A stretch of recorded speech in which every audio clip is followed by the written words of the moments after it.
Magandang hapon po. Ah, praise the Lord. So, ito po yung ikalawa nating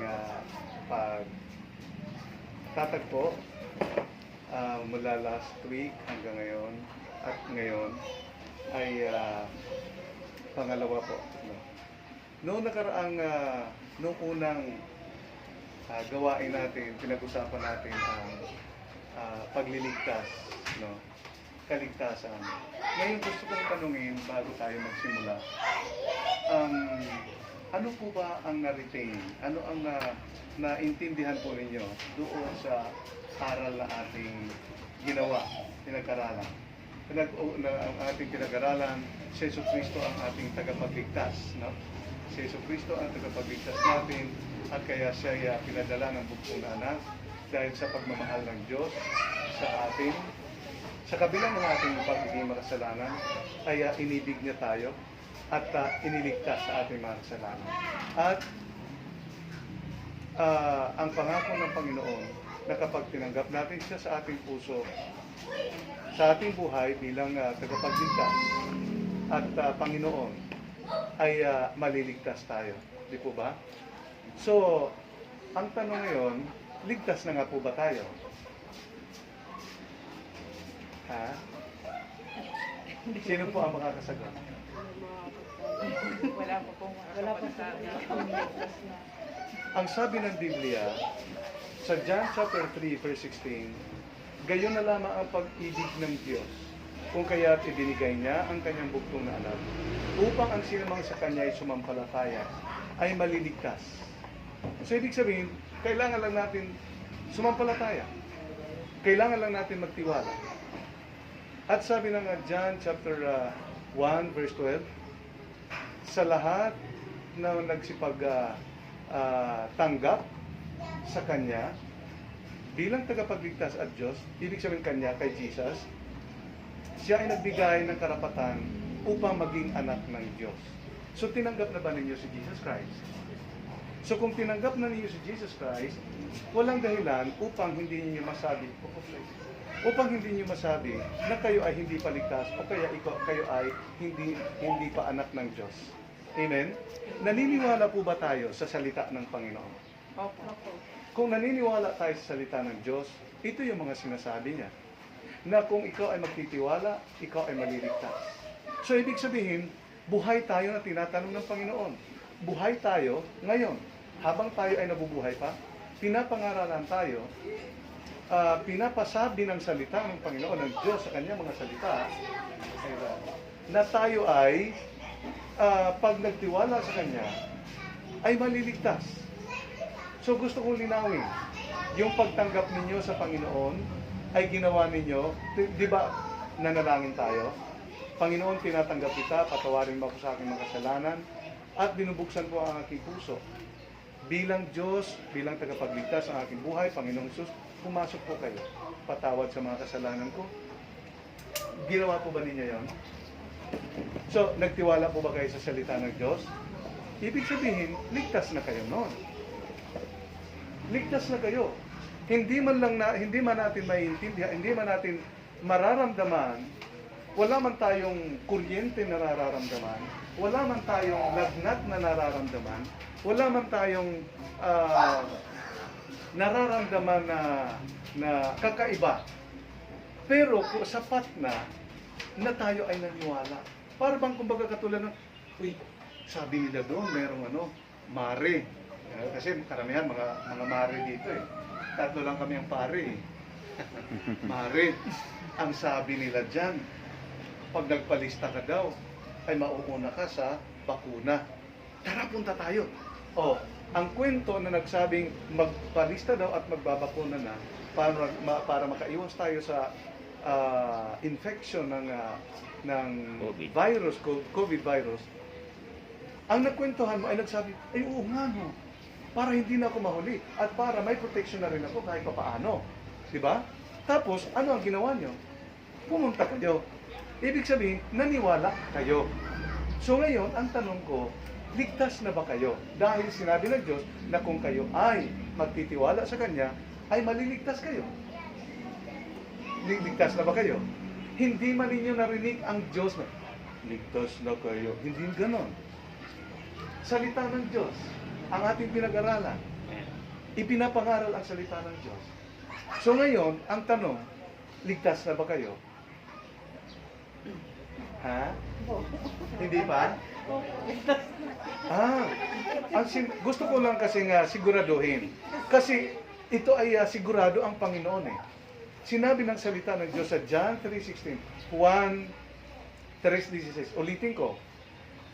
Gayon na lamang ang pag-ibig, ang pagmamahal ng Diyos sa lahat ng sangkatauhang tao sa sanlibutan. Sa kabila ng kanyang kasalanan, kung kaya't ibinigay niya ang kanyang bugtong na anak. Sino ang bugtong na anak na ibinigay ng Panginoon? Si Jesucristo. Ibinigay niya upang ang sino mang sumampalataya, ano daw? Sumampalataya. Ano ibig sabihin ng sumampalataya? Maniniwala. Upang ang sino mang maniniwala sa Panginoong Jesucristo ay, ano ang mangyayari? Maliligtas. Maliligtas. Ay salita ng Diyos yun, hindi ko salita yun. Sa makatuwid, kung maniniwala kayo kay Jesus, maliligtas ka. Ang tanong ngayon, paniniwalaan mo ba si Jesus? Ipagkakatiwala mo ba ang buhay mo sa Kanya? So, ibig sabihin kung ikaw ay magtitiwala ng iyong buhay sa Kanya, sasabihin mo, Panginoon, ipinagkakatiwala ko ang aking buhay sa iyo. Ibig sabihin nun, ligtas ka na. Ha? Naniniwala po ba tayo sa salita ng Diyos? Gusto kong linawin po ito. Kasi hindi natin alam, no? Habang kanina ako ay nagpapahinga dahil medyo pagkagaling kong maglakad, ay napagod ako. So, nagpahinga ako habang naghihintay, tapos nakikinig ako ng mga preaching ko din, no, na naka-record. By the way, pwede niyo akong hanapin sa YouTube or Facebook, Albert Loyola, at pakinggan po ninyo. Kaya lang, pag damutan nyo na, medyo nahihirapan po ako masyado magtagalog ng dire-diretsyon. Bisaya po ako, pero hindi naman sa pagyayabang. Ang aking pagharap sa inyo ay biyaya lang ng Panginoon talaga na tinatagalog ko. Hindi naman ako talaga ganun kaano, no? I mean, yabang naman. Pero anyway, pwede ninyong pwede ninyong panood. Makinig lang kayo. Tingnan niyo kung meron kayong TV o kaya computer, hanapin lang ninyo Albert Loyola. Meron po akong channel sa YouTube. Hindi naman marami ang nagsasubscribe. Pwede rin kayo mag-subscribe. Nang sa gayon ay marinig ninyo ang mga aral ng salita ng Diyos. Now, ang ibig kong sabihin dito, kasi habang nakikinig ako sa YouTube ng aking mga preaching, ay pumasok din itong balita na tungkol sa retired colonel, ang tatay, noong babae na nurse siya, tapos nag-Air Force, na bumagsak sa Mindanao, kung hindi ako magkakamali, ang C-130. Yun. Umiiyak siya. Sabi ng tatay, anak, bakit ganito pa ang klase ng pagkuha sa iyo ng Panginoon? Ang sakit-sakit. Ang sakit-sakit. Hindi man lang lumaban, hindi man lang ranas ng nakaratay o kaya nabigyan ng gamot, kalapatan, di ba?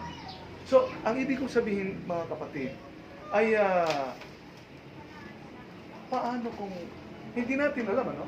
Hindi naman natin kailangan na i-wish din na may malaglag dito na eroplano tapos tatamaan tayo. May nangyari yon. Paano kung halimbawa mangyari yon? Meron din na yung sinabi ko sa inyo noon, kay kamag-anak ko or kaibigan, meron akong kamag-anak, nagbasketball lang, uminom lang ng malamig na tubig, maya-maya wala na.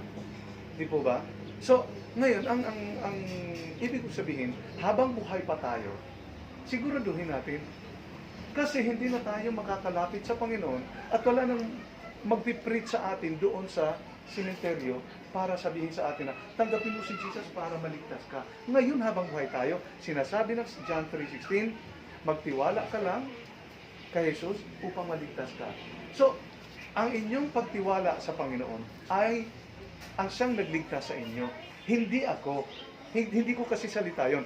Ako ay nangaral lang. Kami ay nag-imbita lang sa inyo upang sabay-sabay tayo na umakyat, pumunta sa langit. Di po ba? Kaya, ang sinabi ng Romans chapter 3, verse 6, verse 23, ang kabayaran ng kasalanan ay kamatayan. Ngunit, ang kaloob ng Diyos ay buhay na walang hanggan. So, para kanino? Para kanino? Ano ang gagawin natin upang tayo ay maligtas? Kailangan magdesisyon tayo. Tama? Kailangan magdesisyon tayo. So ngayon, ang tanong ko ulit, nakapagdesisyon ka na ba na katulad ng nakaraang linggo, nakaraang Huwebes, ay tumanggap kayo sa Panginoon? Ngayon medyo malabo lang yon dahil malabo pa yon kasi parang baka may mga iniisip kayo. Ngayon gusto kong linawin. Nais nyo bang mapunta sa langit? Tama po ba yun? Okay ba yun? Nasagot? Natanong? Kung nais nyo pumunta ng langit, kami ay gusto din namin mapunta ng langit. Ay hindi na ako mangangaral ng salita ng Diyos upang para ano? Di ba? Para saan? Kung hindi, para sabihan kayo na ang salita ng Diyos, ito ang sinasabi, na kung tayo ay magtitiwala sa Panginoon Kristo, ay maliligtas tayo. Di po ba? So, kayo may mga ginagawa, ako may ginagawa, ay pwede naman natin ipagpaliban ang ganito. Kung hindi rin lang tayo sigurado. At kung walang saysay ang ating pag-aaral ng salita ng Diyos. Di po ba? Maaring walang saysay ang ating pagdalo sa katulad ng mga gawain na ganito kung hindi natin matitiyak na tayo ay maliligtas. Ay iniligtas na tayo ng Panginoon, di po ba? Di ba alam natin na si Jesus ay namatay, pinatay siya para sa ating katubusan, di po ba? Tayo ay tinubos ng Panginoong Jesucristo. So ang kasalanan natin, siya ang umako. Hindi tayo ang nagbayad ng kasalanan natin. Hindi tayo ang nakulong. Hindi tayo ang napako. Dahil siya ang walang kasalanan, sa lamang ang may karapatan o kapangyarihan upang tayo iligtas. Paano kung halimbawa tayo ay natutulog, hindi na tayo nagising? Yung bayaw ko, asawa ng ate ko dati, natutulog lang sa barracks nila. Tapos, kinabukasan, pinuntahan na kami ng katrabaho ng hepe yata niya. Tapos, tinanong kong ito ba yung bahay ng asawa ni Nerio Clinista. Sabi ko, ako po ang bayaw. Bakit po? Ano po? Halik kayo. So, niyaya niya ako sa labas at sabi niya, masamang balita. Sabi ko, ano? Sabi niya, masamang balita. Paano yun? Sabihin mo na sa amin. Sabi niya, wala na si Nerio. Anong nangyari? Nagulat na ako. Di nag-hysterical yung ate ko. Sabi ko, sandali lang. Gusto kong malinawan. Ano ang nangyari? Bangungot. Di naman natin masasabi ang buhay natin. Di po ba? Wala makapagsasabi ng buhay natin. Wala makapagsasabi. Ang sabi sa balita kanina ay segundo lamang para tayo ay ma-infect ng COVID virus. Di po ba? Napaka nipis ng chance, ng oportunidad upang tayo ay magkaroon ng karamdaman na ito. At ilang araw lang ang itatakbo natin para tayo ay magbabay sa sanlibutan. Di po ba? So, ngayon, kung tayo ay mamatay, ang sinabi ng John, chapter 11, verse 25, sabi ni Jesus. Si Jesus ang nagsabi, ha? Si Jesus, sabi niya, I am the resurrection and the life. He who believes in me will never die. Do you believe this? Tanong niya, ha? Sabi niya sa Tagalog, ako ang buhay at muling pagkabuhay. Ang sino mang buhay na sumasampalataya ay hindi mamamatay. Naniniwala ka ba? Yun ang tanong ng Panginoong Hesus. Uulitin ko. Ang sinabi ng Panginoong Hesus sa John chapter 11 verses 24 and 25, or kahit sa 25 na lang, or 24, I am the resurrection. Ako ang muling pagkabuhay at ang buhay. Ang sino mang buhay na nagtitiwala at sumasampalataya sa Kanya, kay sa Panginoong Hesus, ay hindi mamamatay. Ngunit kung siya ay mamamatay man,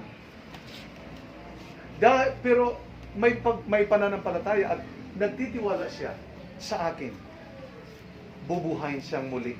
Yan ang nais ng Panginoon. Nabubuhayin tayong muli kahit tayo ay mamamatay. Kaya pagtiwalaan na natin si Jesus. Amen? Pagtiwalaan na natin siya. Yaman lang din at mamamatay tayo. Kung mamatay tayo, bubuhayin na tayo. Unang pruweba, si Jesus nung mamatay, sabi niya, pagkaraan ng 3 araw, ako ay mabubuhay muli. Kaya sabi niya, ako ang buhay at muling pagkabuhay. Ako ang muling pagkabuhay at buhay. Ang sinong magtitiwala ay hindi mamamatay. Bagamat siya ay mamamatay dahil siya ay nagtitiwala sa akin, siya ay mabubuhay muli. Hindi naman sinungaling siguro ang Diyos, di po ba? Sinungaling ba ang Diyos? Hindi.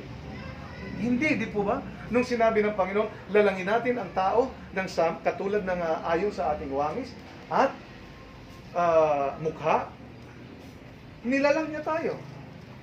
Naging tao tayo. Nung sinabi niya, ang tao, walang buhay, hinipan niya at nagkaroon tayo ng buhay. Saan sa Biblia, saan sa parte, sa sinulat ng mga kinasihan ng Diyos, pinagkalooban ng Panginoon, na upang isulat ang kanyang mga pahayag, ang kanyang mga salita, ang hindi natin pinagtitiwalaan? Meron po ba sa Biblia na hindi natin pagtitiwalaan? Meron po ba? O wala? Wala. So, ibig sabihin, ang lahat na nasusulat sa Biblia ay ating pagtitiwalaan. Tama? So, kung pagtitiwalaan natin, ay sinabi ng Diyos na mamatay ka.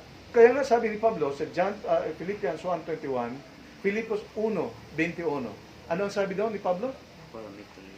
For to me to live is Christ and to die is gain. Ibig sabihin niya, sa Tagalog, para sa akin, ang mabuhay ay kay Kristo. At ang kamatayan ay pakinabang. So, ibig sabihin, siguraduhin na natin, make a decision right now. Kasi sabi ng John chapter 11 verse 25, do you believe this? Naniniwala ka ba? Sa sinabi ni Jesus na, I am the resurrection and the life. Ako ang pagkabuhay muli at ako ang buhay. Ang nagtitiwala ay hindi mamamatay. Kung siya man ay mamamatay, mabubuhay siya muli. Ang karugtong na salita ng Panginoong Jesucristo, naniniwala ka ba? Yun ang tanong ko din sa ating lahat. Kasi ako nagtitiwala na. Nagtitiwala na ako sa Panginoon. Naniniwala ako na mamatay man ako, ay kasama ko siya. Saan ngayon ang Panginoong Hesus? Saan? Nandito pa ba siya sa mundo? Wala na po, di po ba? Saan siya? Sa libingan? Hindi po. Saan siya? Sa langit. Ibig sabihin, ang Hesukristo na buhay muli mula sa mga patay, ang sabing magbibigay buhay sa inyo o sa atin na mamamatay na may pananampalataya. Tama? So, sumampalataya tayo sa Kanya. Ano pa ang hinihintay natin? Siguraduhin na natin. Alam niyo mga kapatid, napaka mapalad natin. Kasi yung iba ay wala ng pagkakataon na makarinig ng ganitong paalala at aral mula sa Biblia. Basta na lang sila namatay ng walang pagkakataon na maipaliwanag. Yes, totoo yan. Ako ganun din ako noon eh. Hindi ko alam na ako ay mabuhay. Kaya nga sinabi ng Biblia. Sinabi ng salita ng Diyos, magtiwala ka upang ikaw at ang iyong sambahayan ay maliligtas. So, ibig sabihin, ang mga buhay ang tinatanong. Ang mga buhay na katulad mo at katulad ko, ang siyang dapat magdesisyon kasi siya ang buhay ang tinatanong ng Panginoon. Hindi naman ang mga patay eh. Kasi ang mga patay, kahit kurupin mo yun, kahit sunugin mo yun, walang pakiramdam. At hindi siya makakarinig na. At hindi na siya makapagsalita na, yes Lord, patay na ako, tatanggapin kita. No, hindi ganoon. Kaya habang may lakas pa tayo, habang buhay pa tayo, desisyon na natin. Magdesisyon tayo na tumanggap ng kaligtasan at upang masiguro natin. Kasi kung hindi natin sisiguraduhin, ang Panginoong Kristo, ang Diyos ay sinigurado niya ang kaligtasan natin sa impyerno. Sigurista ang Diyos. Kasi tayo ay mamamatay. Ang sabi ng John chapter Romans chapter 6 verse 23. Lahat ay nagkasala, Romans 3:23. Ang lahat ay nagkasala at walang nakaabot sa kalwalhatian ng Diyos. Walang namumuhay ng may pananampalataya. Hindi nagtitiwala ang tao. Walang pagtitiwala. Kung baga, ang kanyang buhay ay puro na lang pagkakasala. Namumuhay siya sa kasalanan. And therefore, ang kasalanan ay sabi ng Romans 6:23 ay magbabayad ng kamatayan. So, mamamatay talaga tayo. Alam niyo yung kamatayan na sinasabi ni Pablo dyan sa mga taga-Roma? Kamatayang eternal po yun. Ang tinutukoy dyan ay kamatayang eternal. Kasi yung sa Genesis, kamatayan yon na right there, nung magkasala si Adan at saka si Eva, ay patay na sila kaagad. Tinuring silang patay ng Panginoon. Para bang kumbaga katulad niya ng anak na at mga magulang na sukdulan na ang pagiging suwail ng anak. Yung sa mga pelikula. Ituturing kitang patay mula ngayon dahil ikaw ay sukdulang hindi sumusunod sa akin. Di ba sa mga pelikula gano'n? Iisipin ko wala akong anak. Yung gano'n, di ba? So, gano'n ang nangyari. Nung magkasala si Adan at saka si Eva, naputol ang kanilang relasyon bilang Panginoon at katiwala ng Diyos sa paraiso. Sa Eden, Garden of Eden. Di po ba? So, Sister Eden, ikaw pala ay taga Eden. Ikaw pala ang hinahanap ni God. Eden. Kaya bumalik tayo sa Eden.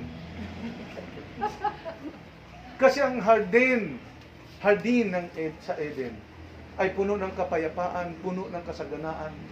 Nandoon ang presensya ng Panginoon. Ba?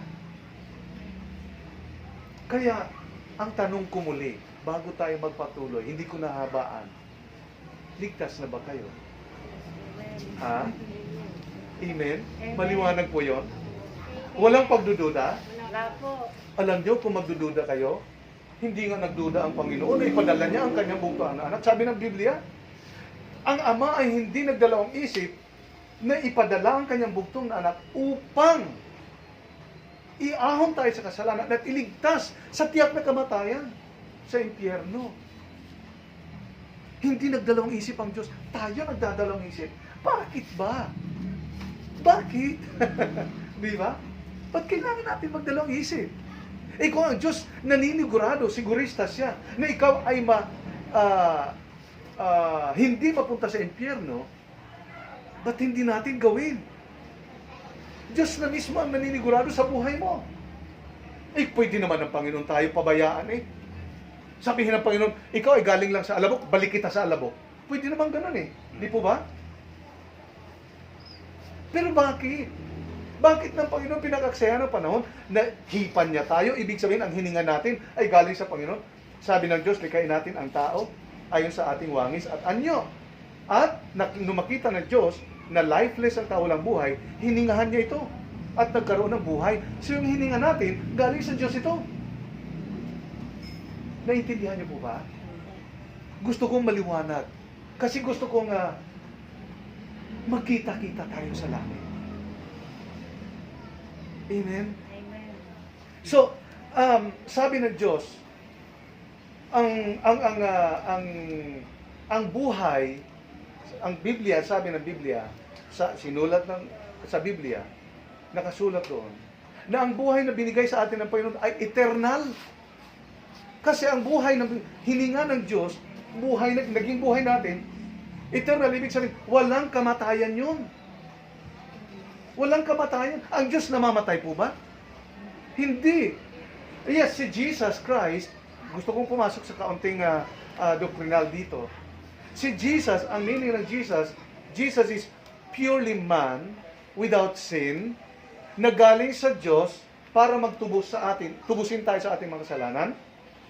Ang Christ, ang ibig sabihin ng Kristo, ay Mesiyas, sugo ng Diyos, Diyos. Kaya nung mamatay ang Kristo, namatay ang Jesus upang tayo maligtas sa ating mga kasalanan. Ngunit nung mabuhay siya, ang nabuhay sa Kanya ay ang Kanyang katangiang Diyos, ang katangian ng pagiging Diyos ang nabuhay sa Kanya. At pati ang Kanyang katawan na namatay ay bumangon dahil pinalitan ng katawan na tinatawag na hindi na naaagnas. So, kahit pasunugin tayo ngayon, dahil may pananampalataya tayo, hanggang sa ating ikamatay, oras na nga tayo ay kung sakaling mamatay tayo, bubuhayin tayo ng Panginoon ng buo. Bubuuin tayo ng Panginoon. Naniniwala po ba kayo na mabubuo tayo ng Panginoon? Hindi mahirapan ang Panginoon, buuhin tayo. You know why? Ito na tayo eh. Kung noon nga ay alabok lang tayo eh. Ngayon pa kaya, na naging tao na tayo. Di po ba? Kaya magtiwala tayo sa Kanya. Minahal tayo ng Panginoon sa kabila ng lahat ng ating pagkakamali. Ang sinabi ng Panginoon, lahat ng ginawa niya, sabi ng Diyos, at nasiyahan ang Panginoon. Nasiyahan.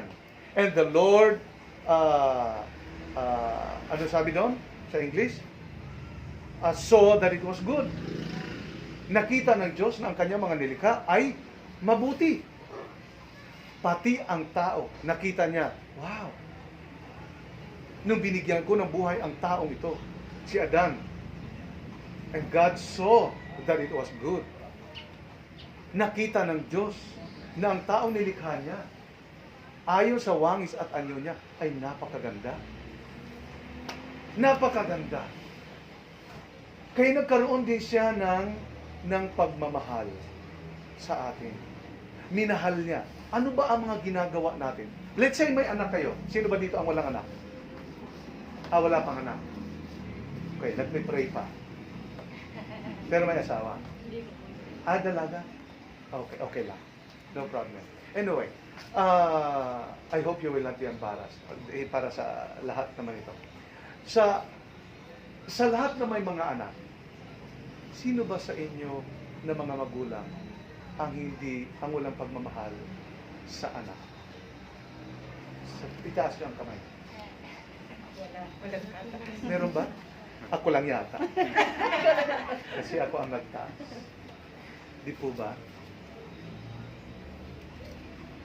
Kung ang buhay natin ay galing sa Diyos, nagkaroon tayo ng anak dahil biniyayaan tayo ng Panginoon, minahal natin, siya pa kaya na siya mismo ang nagbigay buhay sa atin?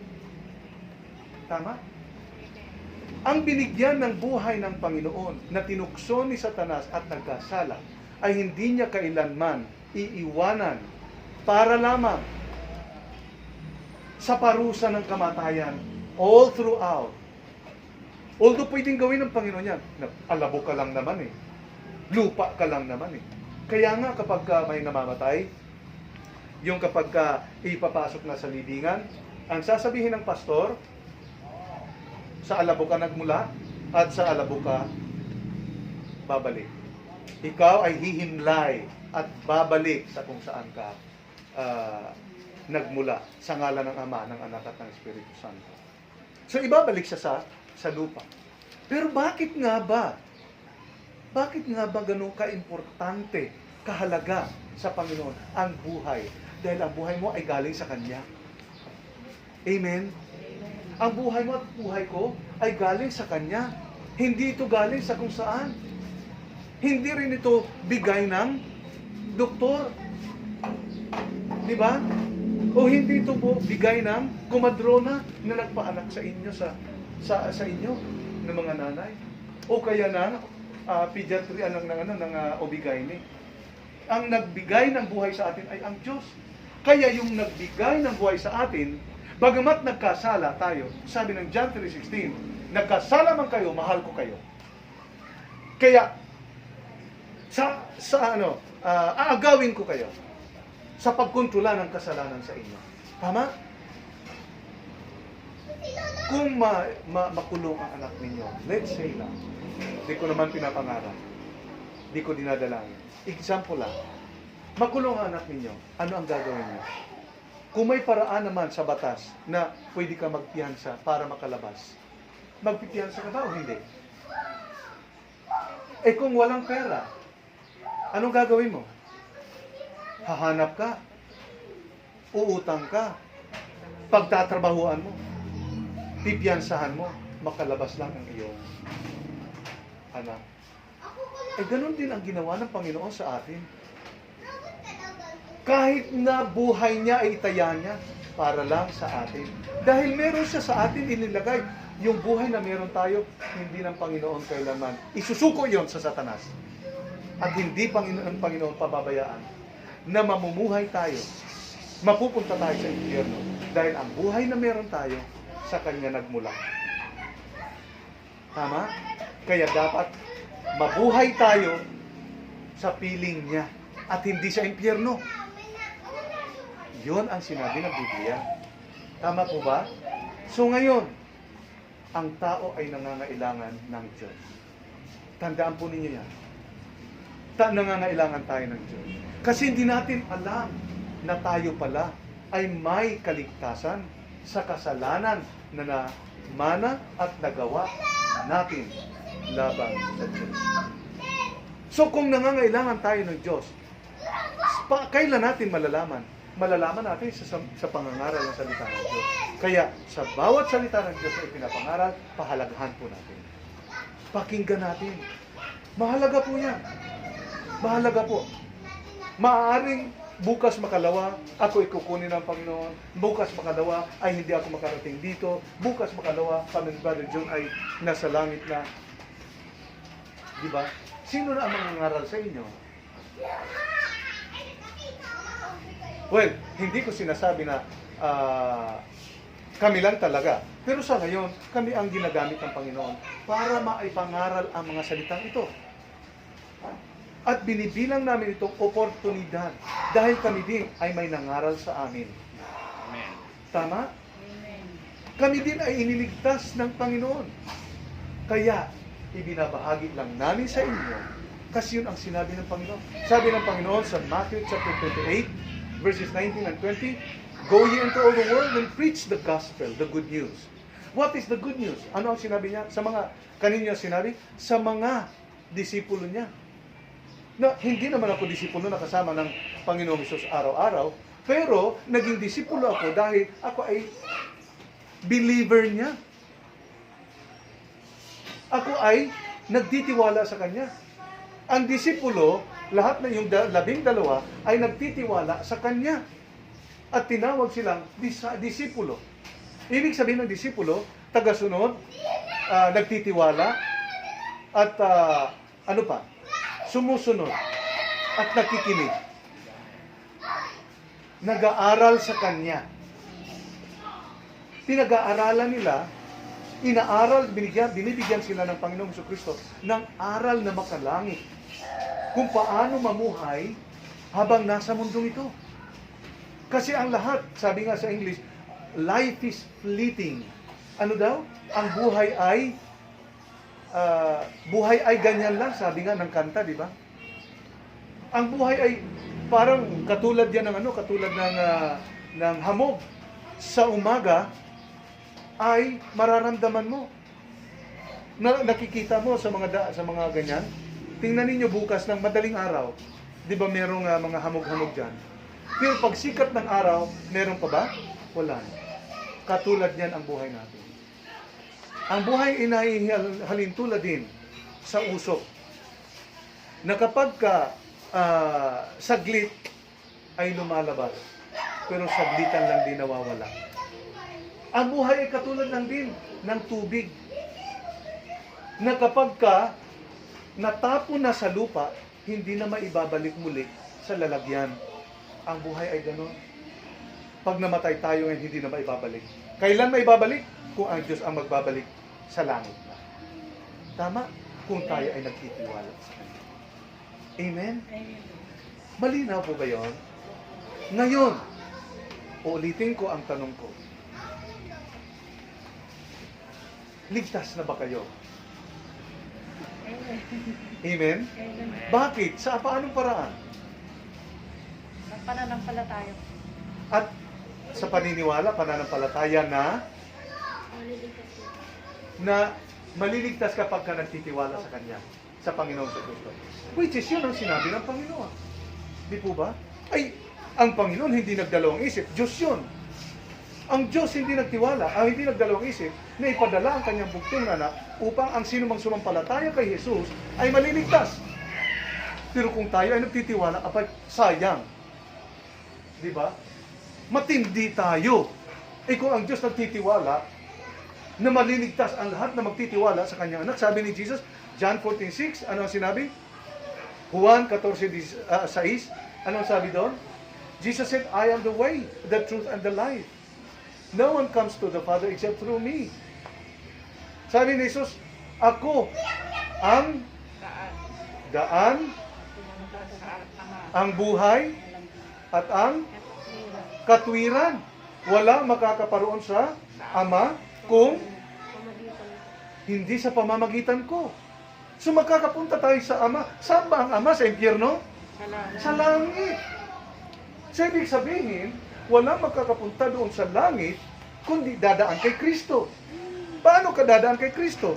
Sa pananampalataya. Magtitiwala sa Kanya. Amen? Amen. So ngayon, ang sinabi ng Biblia, the just shall live by faith. Ang mga matutuwid, ngayon, nagtiwala tayo sa Kanya, sa Panginoong Jesucristo. Binilang tayo ng Panginoong Diyos na matuwid dahil sa Kristo Jesus na ating tinanggap sa puso natin. Tiningnan tayo ng Panginoon, binilang, gamitin ko yung word na binilang. Binilang tayo ng Panginoon na matuwid sa harapan Niya. Ang kasalanan natin ay wala na. Matuwid na tayo sa paningin ng Diyos dahil nagtiwala tayo at nagsabi tayo, Lord, patawarin mo ako. Ginawa tayong matuwid ng Panginoon. And now, ito yung sinabi ng Panginoon. The just shall live by faith. Amen? Ang matuwid ay dapat mamuhay sa pamamagitan ng faith o pananampalataya. So, simula sa araw na ito, sumampalataya tayo. Mamuhay na tayo ng may pananampalataya. Kasi kung ang Diyos mismo, ito yung talaga ang argumento ko.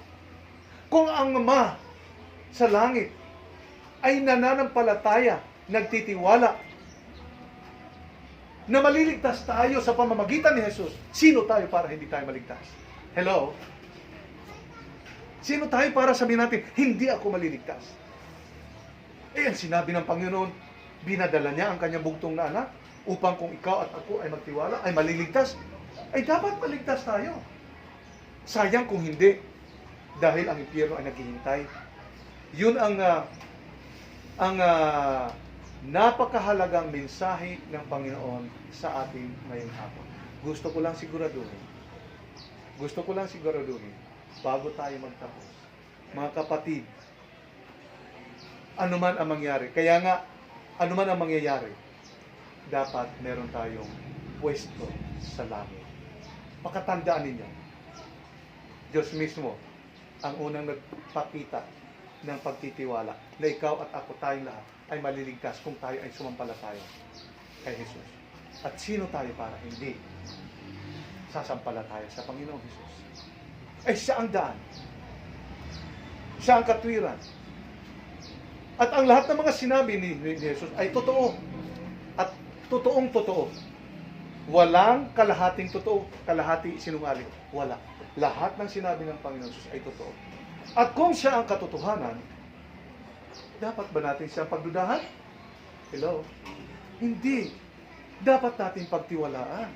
So kung nagtitiwala tayo sa Kanya, nang walang pag-iimbot, walang pag-reserve, walang halong, ano ba yun? Walang halong pagdududa, ay maliligtas ka nga, sabi ng Biblia. Okay, tandaan po natin, ang tao ay nangailangan ng Diyos. Upang, katulad ng mga 12 disciples, mapangaralan tayo, maituro sa atin ang pamumuhay araw-araw. Hindi lang isang araw, hindi lang 2 araw, hindi lang 3 araw, hindi lang 4 na araw, habang buhay. Kasi sabi ni Pablo, for to me to live is Christ, and to die is gain. Para sa akin, ang mabuhay ay si Kristo o kay Kristo. Ang ibig sabihin niya, na araw-araw mamumuhay ako nang naaayon sa kalooban ni Kristo Jesus. Upang sa oras na ako ay mamatay, kapakinabangan. Dahil hindi ako mapupunta sa impyerno. Ang pakinabang natin ay langit. Langit ang ating pakinabang. Hindi lang yung naririnig ko lang yan. Ano kaya? Pagtitiwalaan ko ba o hindi? Alam niyo, ganun din ako noon. Ganun din ako noon eh. Totoo kaya yun? Totoo kaya yun? Pinapangaral. Totoo kaya yun? Pero alam niyo mga kapatid, nung sinubukan ko, binigyan ko ang sarili ko ng isang semester, kasi nasa college ako nung maligtas ako, sa Marawi, sa Mindanao State Service. Taga Mindanao po kasi. Binigyan ko ang sarili ko ng isang semester. Gusto kong maranasan ang katotohanan na sinasabi ng salita ng Diyos. Ako'y nananalangin, ako ay dumadalo sa mga gawain, ako ay nagbabasa ng Biblia. Alam niyo mga kapatid, hindi ko namamalaya na yung aking mga notebook na dapat ay ang nakasulat mga leksyon sa school, puro na mga verses, parang nililipat ko lang yung Biblia sa notebook ko. Yun kasi, alam niyo kasi, meron po akong mga verses na parang nagugustuhan ko, na katulad ng sinabi dito, ng, let's say, Romans chapter 5 verse 12, therefore just as sin entered the world through one man, and death through sin, and in this way death came to all people because of all sin. Because all sin. Ibig sabihin, nasa makatuwid, dahil ang kasalanan ay pumasok sa pamamagitan ng isang tao, ang lahat ay nagmana ng kasalanan. At yun ang nais ng Panginoon, na hindi natin maaanihin ang bunga ng kasalanan natin. Kasalanan, ay hindi naman ako nagnakaw, hindi naman ako pumatay, hindi naman ako nang argabyado eh. So hindi pala ako pwede sa Bible study na eh. Kasi hindi naman ako makasalanan eh. Alam niyo mga kapatid, ang sinasabi ng Biblia sa Romans 3:23 na kasalanan ay yung kasalanan na ating namana kay Adan at saka kay Eva. Maaring hindi tayo makasalanan, maaring mabait at mabuting tao tayo, ngunit may kasalanan pa rin tayo ayon sa Biblia dahil ang naging pamantayan ng Diyos, ang nakita ng Diyos kay Adan at saka kay Eva, hanggang sa ating mga lahi, hanggang sa ating mismo, ay dumaloy ang kapangyarihan at kamandag ng kasalanan. At yun ang nais. Di ba ang ahas may kamandag? Ang ahas kapag tinanggalan ng kamandag, wala na siyang kapangyarihan para pumatay. Alam niyo kung sino ang kumukuha ng mga kamandag ng ahas? Sabi nila yung RITM daw. I'm sorry, no? Haka-haka lang yun. RITM. Alam niyo pong RITM? Yes. Yung ospital sa ano? Alabang. Alabang. Di po ba? Yung kasi yung mga kinagat ng ahas, kinagat ng aso, kinagat ng mga hayop na may rabies, di po ba? Tinatanggalan daw ang cobra o ang mga ahas na makamandag at ng venom ng kamandag. Para ano? Ano ang purpose? Gawin kong gamot sa nakaganti ng mga ahas. So, yun ay in-inject din ba? Anong tawag sa gamot na yun ngayon? Venom. Anesthesia. Anti- Anesthesia. Anesthesia po. Anesthesia at saka anti-venom. Anti-venom. Okay. Anti-venom. So, ibig sabihin, ang makakagamot Sa puno. sa venom o sa kamandag ay kamandag din. Dapat malakas na kamandag para labanan ang kamandag. Di ba? So, ibig sabihin, ito yung gusto kong tingnan ninyo. Ang kamatayan, eternal na kamatayan, impyerno, dahil tayo ay nagkasala, ang babayad din ay kamatayan. Sino ang nagbayad nito? Ang Panginoong Jesucristo. Mas makamandag, mas makapangyarihan ang kamatayan ng Panginoong Jesucristo na siyang pumatay sa pumuksa sa kamandag ng kamatayan na dala ng ating kasalanan. Tama? Ay mamamatay lang din tayo. Sabi ng Panginoon, lulupigin na ng kamatayan ng anak ng Diyos. Kita mo? Hindi na tayo mapupunta sa impyerno dahil sinupil na ng kamatayan ng Panginoong Jesucristo. Naintindihan po ba yung analogy ko? Eh kung walang kamandag ng ahas na walang anti-venom at nakagat ng natuklaw ng cobra. Ano ang mamamatay? Ano ang mangyayari sa tao? Mamamatay. Pero pag na-injection na ng anti-venom, ano mangyayari? Gagaling at mabubuhay. So, ibig sabihin, yung galing doon sa kanya na kamandag ay tinatanggal sa kanya. So, ibig sabihin, tayo ngayon na may kamatayan ay tinanggal sa atin ang kamatayan. Tinanggal sa atin ang kamatayan. At dinala ni Jesus sa krus upang ipako, upang wasakin at durugin yung kapangyarihan ng kamatayan na sa atin ay papatay ng walang hanggan. Naintindihan po ninyo? So ngayon wala na tayong kamatayan. Ano pang katatakutan? Buhay na tayo. Buhay na tayo. Eh para tayo mga cobra, Philippine cobra, na tinanggalan ng venom. Tama? Wala na. Tutuklaw ka man, wala nang kamandag. Tama? Dahil, in-extract na, tinanggal na eh. So tayo ngayon ay wala nang kamatayan. Wala na yung kamandag ng kamatayan. Kaya sabi ng Biblia, where, O death is your sting? Where, O death is your power? Saan kamatayan ngayon ang iyong kamandag? Kamatayan, saan ngayon ang iyong kapangyarihan? Dinaig na ng Panginoong Jesucristo. Tinanggal na sa atin ang kamatayan. Therefore, ibig sabihin, tayo ay sa harapan ng Panginoon sa pamamagitan ng ating pananampalataya ay nakatayo na may buhay. Amen? Yung po ang makita nawa natin sa salita ng Panginoon. Amen? Amen. Hallelujah. Kaya, sa ating pagwawakas, mga kapatid, ito lang ang sasabihin ko. Kailangan natin ang Diyos. Tinanggalan man tayo ng kamatayan, ng kamandag. Tinanggal ang kamandag ng kamatayan sa atin. Mamamatay pa tayo. Pero wala nang kapangyarihan yung para tayo ay mapunta sa impyerno. Tama? Maliwanag po ba yun? Wala nang kapangyarihan upang tayo mapunta sa impyerno. So, ano ang gagawin natin? Malaya. Yun ang tunay na malaya. Malaya na tayo. So, mamuhay na tayo. Sabi ni Pablo, I am crucified with Christ. Nevertheless, I live, yet not I, but Christ lives in me. Ibig sabihin sa Tagalog, ako ay ipinako kasama ni Kristo.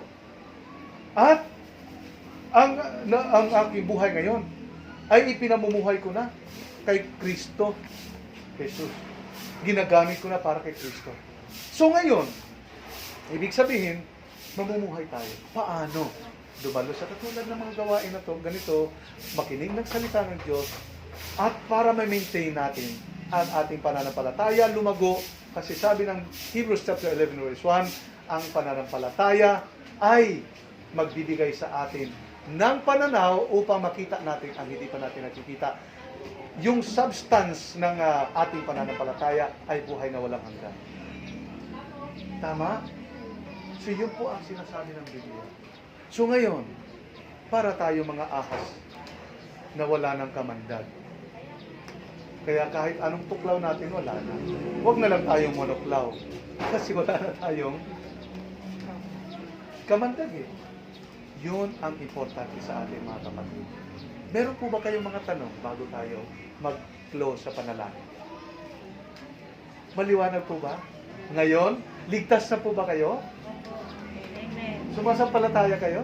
Ang pagsampalataya sa Panginoon ang nagtanggal sa atin ng kapangyarihan ng kamatayan upang hindi na makapanaig sa atin.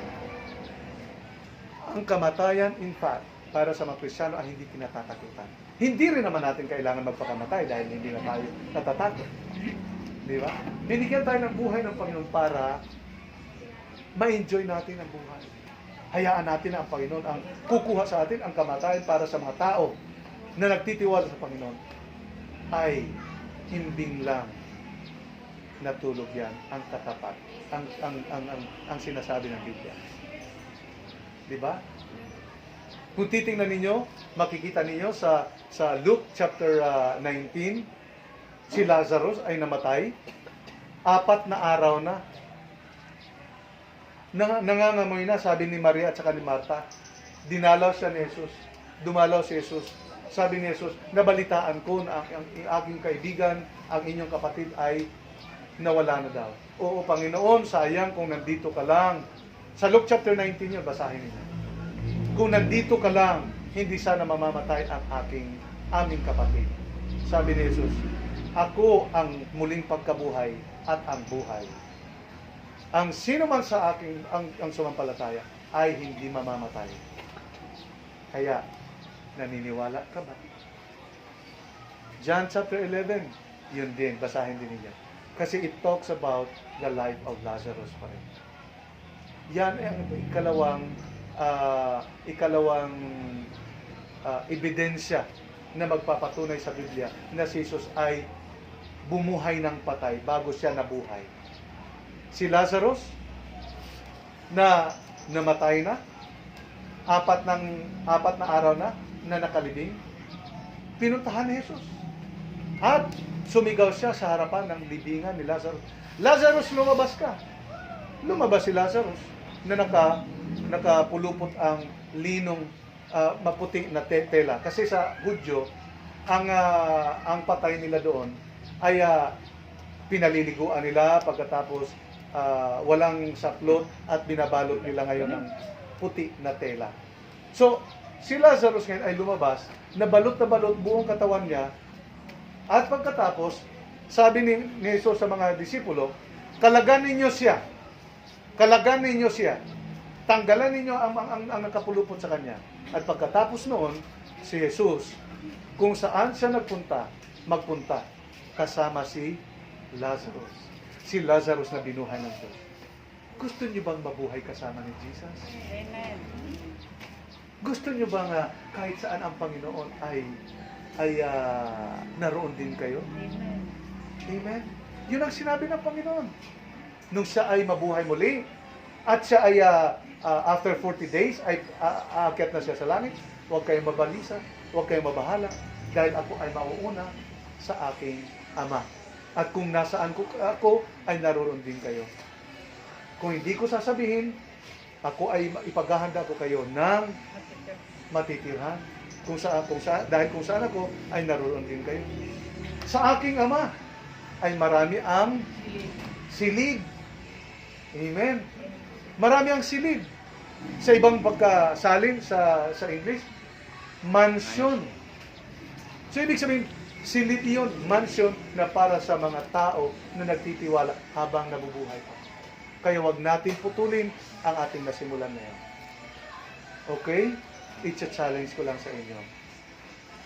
Kailangan natin ng Panginoon araw-araw. Kasi kung ngayon lang natin kakailanganin ng Panginoon, tama na, ay baka sabihin din ng Panginoon, okay, isang araw ka lang din sa langit, labas ka na. Diba? Ano kaya ang mararamdaman mo? Ano kaya sa tingin mo? Okay, faithful ka, matapat ka, nagtitiwala ka sa akin ngayon, pumasok ka sa langit. Pero dahil isang araw ka lang nagtiwala sa akin, labas ka ulit. Di ba? Hindi. Ang paglilingkod sa Panginoon ay habang tayo nabubuhay.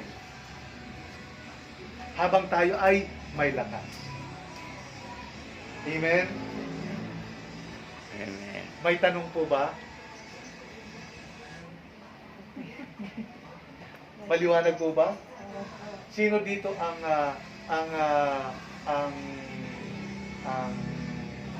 Philippine Cobra? Pero wala nang kamandag kasi tinanggalan na. At ginawa ng gamot panlaban sa matutuklaw ng cobra. Upang yung natuklaw ng cobra na may kamandag, pag tinurukan ng anti-venom, galing din sa kanila yon. Pinalakas lang yon. Hindi mamamatay. Mabubuhay. Yun lang. Kung tutuklawin tayo ng kamatayan at hindi tayo nagtiwala kay Jesus, walang sasangga sa kamatayan. Ang ibig kong sabihin ng kamatayan ng impyerno, ang sasangga lang, ang hahadlang lang sa kamatayan na walang hanggan ay ang kamatayan ng Panginoon Kristo. Kamatayan versus kamatayan. Kamatayan na bunga ng kasalanan at kamatayan ng walang kasalanan. Ang pumuksa sa kamatayan na sanhi ng kasalanan. Tama? So tayo ngayon ay mga tao na wala ng kasalanan, wala ng kamatayan. Langit ang ating tahanan. Amen? So pag tinanong kayo ngayon, pag nanalangin kayo ngayon, Panginoon, maraming salamat po. Dahil tinanggalan mo ako ngayon ng kamatayan. Ang kamandag ng kamatayan ay wala na sa akin. Ang kapangyarihan niya ay wala na. Ang kamatayan ng impyerno, ang sinasabi doon, tayo lahat ay mamamatay. Pwede tayong mamatay physically, pero ang nais ng Panginoon ay hindi tayo mapunta sa impyerno. Yun ang ikalawang kamatayan na sinasabi ng Biblia. Ang mapunta sa impyerno. At sinabi natin noong nakaraang Huwebes, na ang apoy na iyon ay sanhi ng gawa ng asupre. Ang asupre kasi mainit at nag-aapoy iyon. Hindi yun na nai-sprayhan ng bumbero. Hindi po. Walang bumbero doon sa impyerno. In fact, forever na ang tao. Ang pamumuhay, ang klase ng pamumuhay natin ngayon, ang siya magdadala sa atin sa kung saan tayo pupunta. Kung naniniwala ka kay Jesus habang kayo nabubuhay, langit ka. Kung ikaw ay tumatanggi kay Jesus Kristo, impyerno ka. Alin? Tatanggapin o tatanggihan? Si Jesus. Natanggapin. Amen. Amen. Pag tinanggap, buhay na walang hanggan sa langit. Pag tinanggihan, si Jesus, kamatayan na walang hanggan sa impyerno. Okay? So, mahal din naman tayo ng Panginoon. Pakaalalahanin natin. Ginawa ng Panginoon ang lahat. Pinadala niya ang kanyang bugtong na anak dahil nais niyang mapadama sa atin na mahal niya tayo. Kung hindi niya tayo mahal, hindi ng Panginoon ipadala ang bugtong na anak niya upang puksain ang kasalanan at ang kamatayan. Ulitin ko, sino ba tayo? Pag namatay tayo, bukas, pataba na lang tayo dyan sa mga halaman na yan. Di po ba? Tingnan mo sa sementeryo. Sa sementeryo, pumunta kayo ngayon. Yan, lalo na sa probinsya. Di ba may mga inilibing sa lupa lang? Tingnan mo yung mga ano doon, may mga tanglad, Kangkong. yung mga kangkong, yung mga halaman, ang tataba, ang lalago. Di po ba? Bayabas ang lalaki. Ang bayabas, ang lalaki. Kakain ka ba? Bakit yung pataba na yun? Pataba na nga tayo eh. Matamis yun.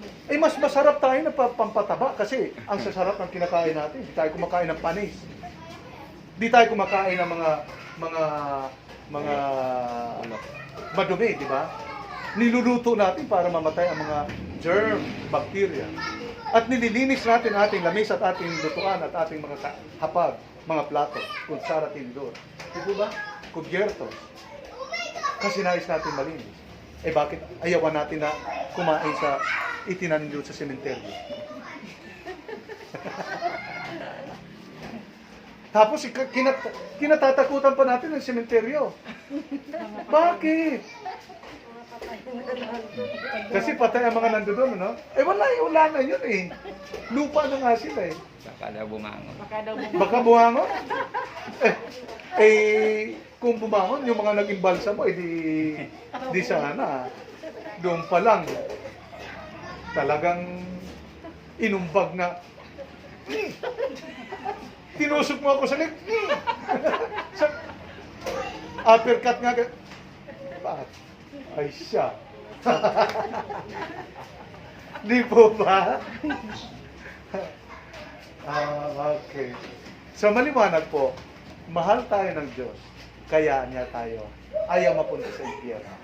Tinanggal niya ang kamandag ng kamatayan, tinanggal niya sa atin ang kapangyarihan ng kamatayan.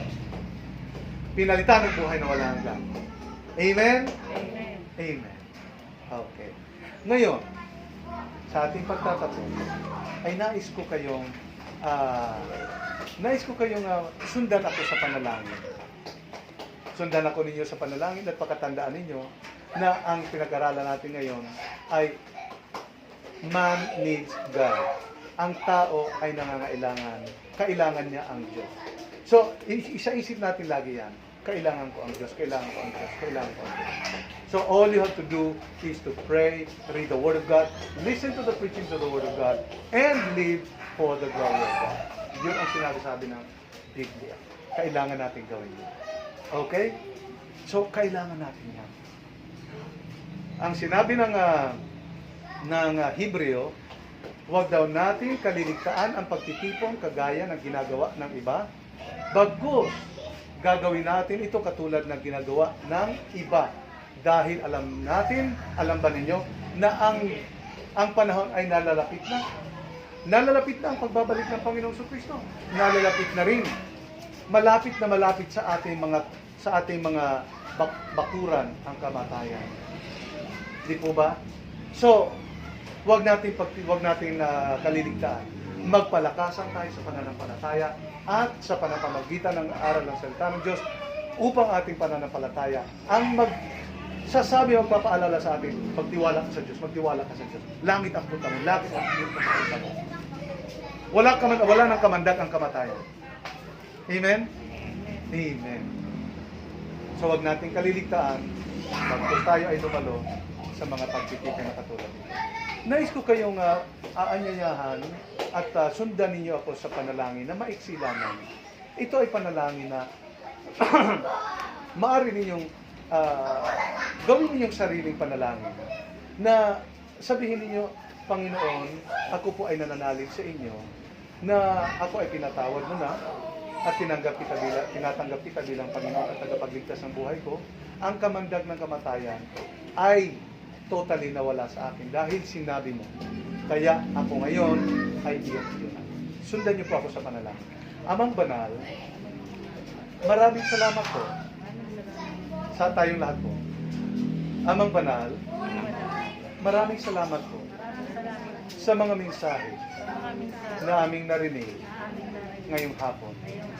Tinatanggap ko po at sumasampalataya ako sa Panginoong Hesus at sa mga salita mo na sinabi mo na kung magtitiwala sa iyo ay patatawarin ako at ililigtas ako sa tiyak na kapahamakan sa impyerno.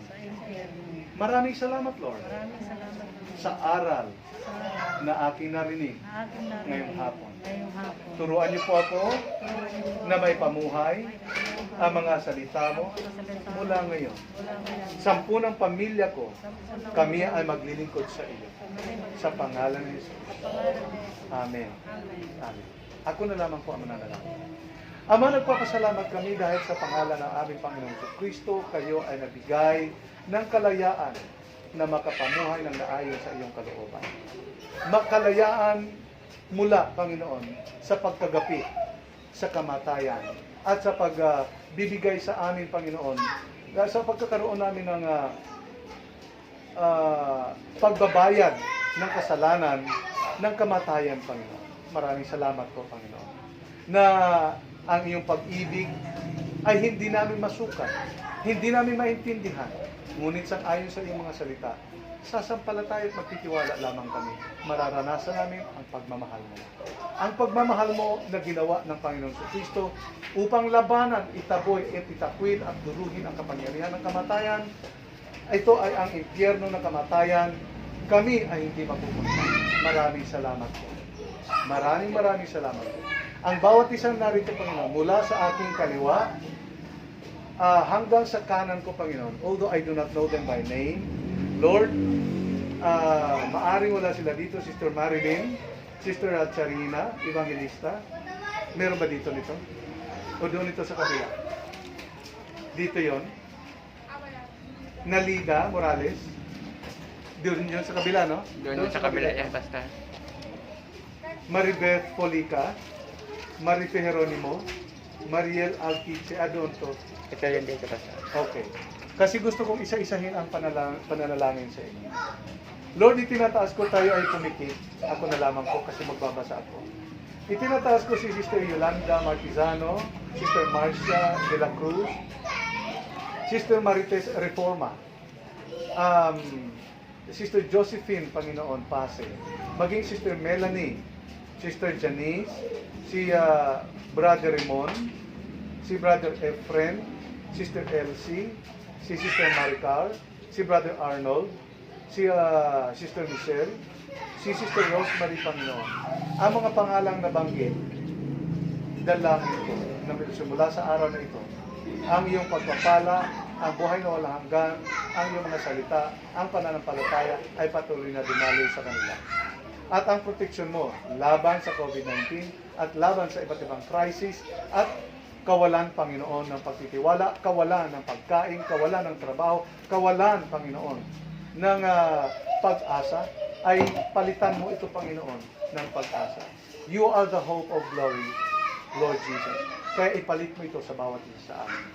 Sa kanila, sa mga pangalang nabanggit. Ngayong hapong ito, iniaalay ko ang kanilang mga buhay, 10 ng kanilang mga asawa at pamilya, at mga anak at mga kamag-anak sa bahayan nila. Ang kanila, tayo ang manguna at magpala. Ang gawain namin sa lugar na ito ay pagpalain niyo po. Palaguin niyo po, Panginoon, ang pananampalataya nila sa iyo.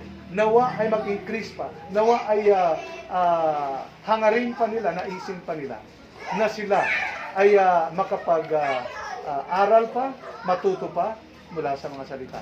Maraming salamat po. Sa oras na ito, ipinagkakaloob ko ang mga buhay nila at ang lugar na ito para sa pangalan na ito. Para sa Panginoong Diyos, sa pangalan na ito. Magtatapos ang aming gawain, ngunit ang iyong patuloy na pagkilos, Banal na Espiritu, ay patuloy na mararanasan ng bawat isa sa amin. Kapayapaan, kagalakan, kalakasan, karunungan, kaalaman, at kaligtasan, mararanasan ng bawat isa. Cover them with your most precious blood, O Lord, at maraming salamat sa iyong gagawin. Hanggang sa susunod namin pagkikita at sa susunod na gawain, kayo po ang madakila, kayo ang maluwalhati sa buhay ng bawat isa sa pangalan ni Jesus. Amen at Amen. Talakpakan natin ang Panginoon. Amen. Hallelujah. Kaya bago tayo dumako sa kabilang banda, sa sunod na bahagi, ay nais kong kumuha ng testimony katulad ng nakaraan. Ano ang naintindihan ninyo? Ano ang naliwanagan kayo? Ano ngayon ang mas malinaw sa inyo? Yung pong Sige. Okay. Salamat po. Ano si? Amen. Sa Panginoong Jesus. Amen. Para maligtas. Nagtitiwala po ba kayo? Amen. Yun lang ang puhunan. Wala na. Kayo po, sis. Ano? Amen. Praise the Lord. Ano po ang naintindihan niyo, sis? Hindi lang po basta tagod. Gusto tayo na sis, kailangan maniwala tayo para matupad yung tumasin tayo sa kailangan maniwala. Kasi tinubos naman tayo ng Panginoon eh. So ang katubusan ay dadaloy na lang sa atin. So wala na tayong katatakutan. Sister Eden, ikaw ay narito, dapat nandun ka sa Garden of Eden. Nasa Eden. Tiwala po lagi sa Diyos at lagi po magdasal para po ay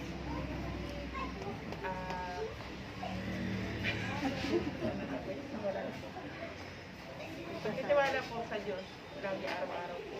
At lagi po, So sa ngayon sa ating pag-aralan, ano po ang naitanim sa isipan niyo po at sa puso niyo? ano po, yung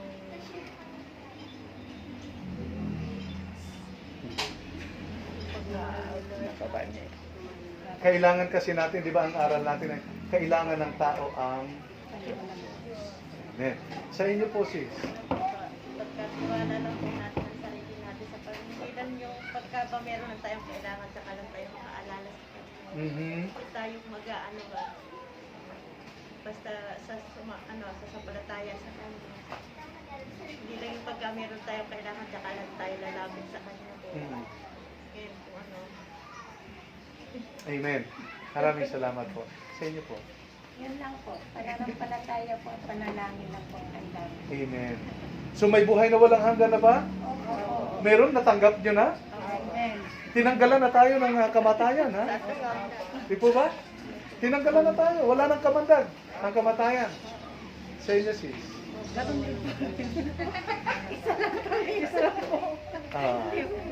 Okay. Amen.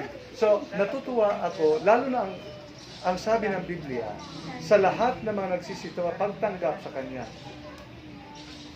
ay nagbigay siya ng karapatan maging anak ng Diyos. At hindi lang yun sa John chapter 1 verse 12, ang mga pangalan natin ay nakatala sa aklat ng buhay. Doon yun sa langit. Sa Revelation yun nagsabi. Sinabi ng Revelation niya. Ang mga buhay, ang mga pangalan natin ay nakatala doon sa aklat ng buhay. Ibig sabihin, sa araw na ito, nung ikaw ay nagtiwala sa Panginoon at naintindihan at naunawaan mo ang salita ng Diyos, inirecord ka ng Panginoon, ang pangalan mo ay sinulat. At pagdating ng panahon, bubuklatin yung aklat ng buhay, ang pangalan na hindi matatagpuan doon sa impyerno. Pero yun lang mga tao na hindi nagtitiwala sa Panginoon ay hindi matatagpuan ang pangalan. Pero kayo na nagtitiwala at nagtiwala sa Panginoon, magtitiwala at maglilingkod sa Panginoon, na wala ng kamatayan, tiyak, kalangitan ang pupuntahan natin. Masaya tayo lahat, pagkakasama na tayo. Wala ng pandemya. Kaya nga, sinasabi sa mga patay, sa mga namatay, rest in peace. Alam niyo, ang nagre-rest in peace lang talaga ay yung mga tao na may Kristo Amen. sa puso. Pero paano yung tao na hindi tumanggap sa Panginoon? Peace lang siya kasi kung basagulero siya ngayon, yung lugar na kanyang iiwanan ay peace na.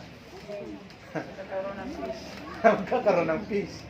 Pero kung siya ang ugat ng kaguluhan, ay hindi siya magkakaroon ng peace pa rin doon sa kabilang buhay. Diba? Hanggat hindi niya tinanggap sana ng buhay pa siya. Kaya mahalaga na habang tayo nabubuhay pa, ang pagtitiwala ay umusbong sa atin. Ang pagtitiwala ay parang katulad ng linsya ng halaman. Ano ba ang ginagawa sa halaman? Di ba ang ganda-ganda nito? Di po ba? Pinayayabong siya. Dinidiligan kung walang ulan. At inilalagay sa paso. Alam niyo mga kapatid, tayo na nagtitiwala sa Panginoon, hindi paso ang pupuntahan natin. Langit. Ang halaman ay nasa paso, kaya maganda siyang tingnan. Ano pa kaya kung ang tao ay mapunta sa langit? Kasama ng Diyos. Amen?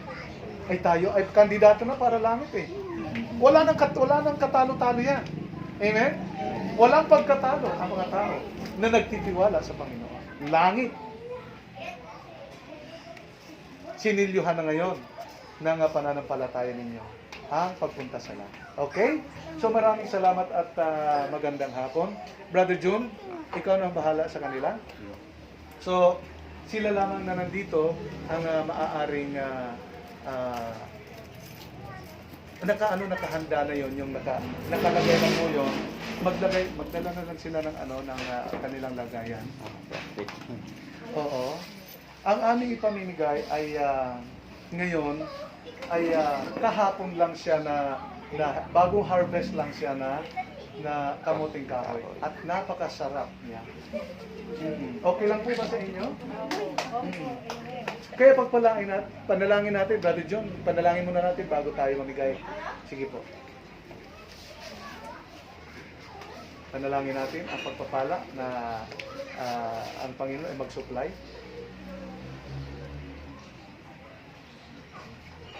Ako Ikaw. po ba? Okay, tayo po'y manalangin. Dakilang Diyos, salamat po Ama sa natapos na aming gawain. Salamat po sa mensahe, Panginoon. At Panginoon, sa dakong ito na dalangin ko na patuloy kang magbukas ng puso, Panginoon. Magbukas ng mga bahay, Panginoon, upang makinig ng iyong salita, dakilang Diyos. Kaya din sa aming pantry, Panginoon, na aming pagsasalusaluhan ngayon. Dalayan ko na iyong pagpalain, Panginoon, at basbasan, Panginoon, tatanggap nito. At gayon din, dakilang Diyos, kami ay patuloy mong bigyan ng kakayahan na makapagkaloob, Panginoon, sa mga tao, Panginoon, sa panahong ito ng pandemic. At dakilang Diyos, salamat sa pag-iingat mo kay Pastor Loyola, sa kanyang maluwalhating pagbiyahe papunta dito, Panginoon. Iningatan mo sa daan. Salamat po, Panginoon. At ang lahat ng ito ay aming samot dalangin sa pangalan ni Jesus. Amen. So maraming salamat. Pwede na lang siguro tayo lumabas doon. Tapos magdala na lang po kayo ng Pagdamutan po ninyo yung ating nakayanan. Mga ano po yan. Sa iingin nyo po agad yun kasi masarap pa. Manamis-namis pa. Bagong harvest po yan. So, may mga plastic na lang sila. Magdala na lang kayo plastic. Baka may plastic po kayo. Oo. Plastic kayo. Opo. Kasi pag walang plastic, konti. Okay lang po ba sa inyo? Oo.